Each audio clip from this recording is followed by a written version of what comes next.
Many industries use rubber hose in their day-to-day operations. Sometimes they use it to remove water or evacuate waste, or to supply certain machines in the factory with air or water or raw materials. For instance, food producers might feed ingredients through a rubber hose into a mixer.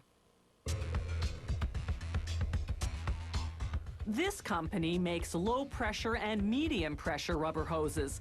The intended use is what determines the rubber composition. Function also determines the color, because industrial hoses are often color-coded. The rubber arrives at the factory from the supplier in rough strips. The first step is to run it through a mill. The rollers heat the rubber, softening and smoothing it to an even texture. The next machine cuts the rubber in strips to the precise width and thickness required for the size of hose they're going to construct. Workers lubricate a steel mandrel that's the exact size of the hose's bore. As the mandrel spins, they wrap a rubber strip around it, measuring and layering if necessary to build the thickness they're after.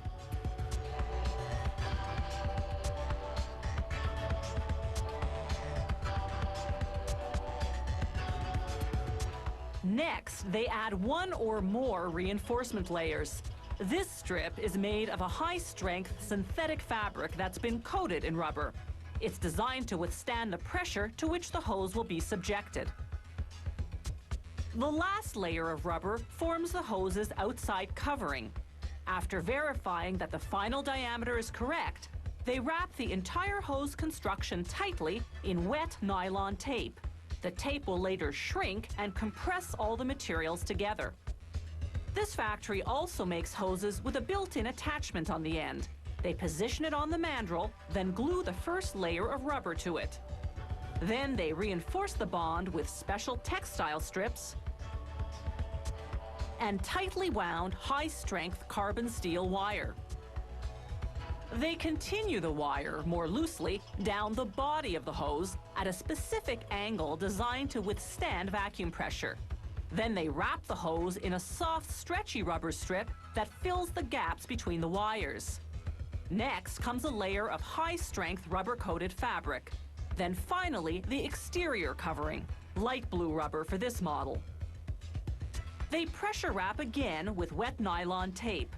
Then, to make the hose more flexible, they create corrugations by wrapping it tightly in rope.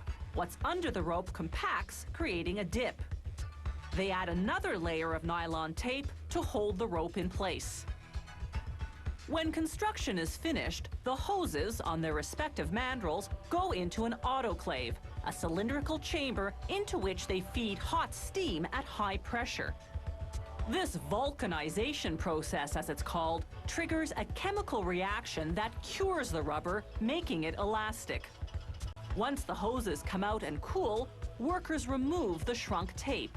The layers are solidly compressed. They wash the nylon tape, then rewind and reuse it.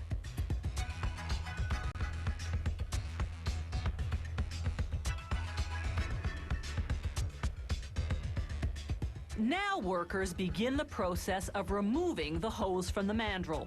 They tie one end with a rope to create pressure, then gently pump water between the mandrel and rubber.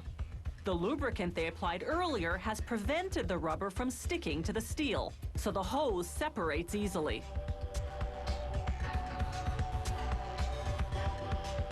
They simply slide it off the mandrel. Workers will now trim the ends, cut the hose to the length the customer ordered, then coil and package the hose.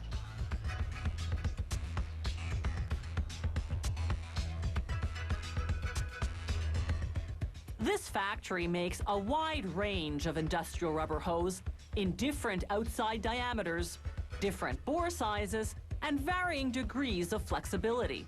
Some hoses have specialty features, such as heat-resistant fabrics incorporated right into the rubber layers.